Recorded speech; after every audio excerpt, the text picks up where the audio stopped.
खुदा सलामत रहे हमारा ये मदरसा इमाम बाक़ी।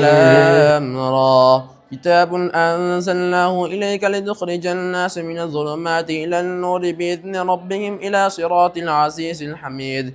الله الذي له ما في السماوات وما في الأرض وويل للكافرين من عذاب شديد. الذين يستحبون الحياة الدنيا على الآخرة ويصدون عن سبيل الله ويبغونها عوجا أولئك في ضلال بعيد. وما أرسلنا من رسول إلا بلسان قومه ليبين لهم فيضل الله من يشاء ويهدي من يشاء وهو العزيز الحكيم. ولقد أرسلنا موسى بآياتنا أن أخرج قومك من الظلمات إلى النور وذكرهم بأيام الله إن في ذلك لآيات لكل صبار شكور. وإذ قال موسى لقومه اذكروا نعمة الله عليكم إذ أنجاكم من آل فرعون يسومونكم سوء العذاب ويذبحون أبناءكم ويستحيون نساءكم وفي ذلكم بلاء من ربكم عظيم. وإذ تأذن ربكم لئن شكرتم لأزيدنكم ولئن كفرتم إن عذابي لشديد. وقال موسى إن تكفروا أنتم ومن في الأرض جميعا فإن الله لغني حميد. ألم يأتكم نبأ الذين من قبلكم قوم نوح وعاد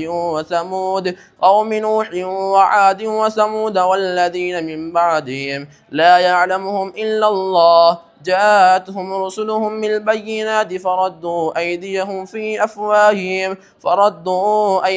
في أفواههم وقالوا إنا كفرنا بما أرسلتم به وإنا لفي شك مما تدعوننا إليه مريب. قالت رسلهم أفي الله شك فاطر السماوات والأرض يدعوكم ليغفر لكم من ذنوبكم ويؤخركم إلى أجل مسمى قالوا إن أنتم إلا بشر مثلنا تريدون أن تصدونا عما كان يعبد آباؤنا فأتونا بسلطان مبين.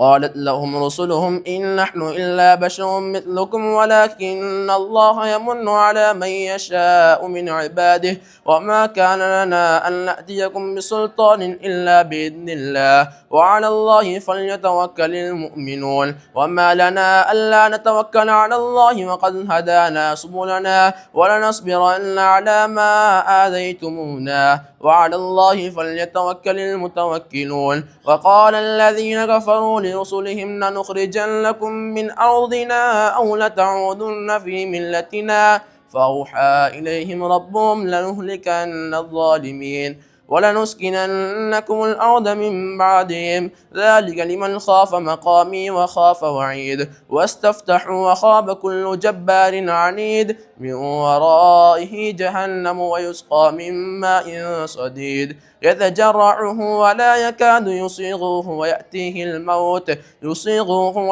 الموت من كل مكان وما هو بميت ومن ورائه عذاب غليظ. مثل الذين كفروا بربهم أعمالهم كرماد اشتدت به الريح في يوم عاصف لا يقدرون مما كسبوا على شيء ذلك هو الضلال البعيد. ألم تر أن الله الذي خلق السماوات والأرض بالحق إن يشأ يذهبكم ويأتي بخلق جديد وما ذلك على الله بعزيز.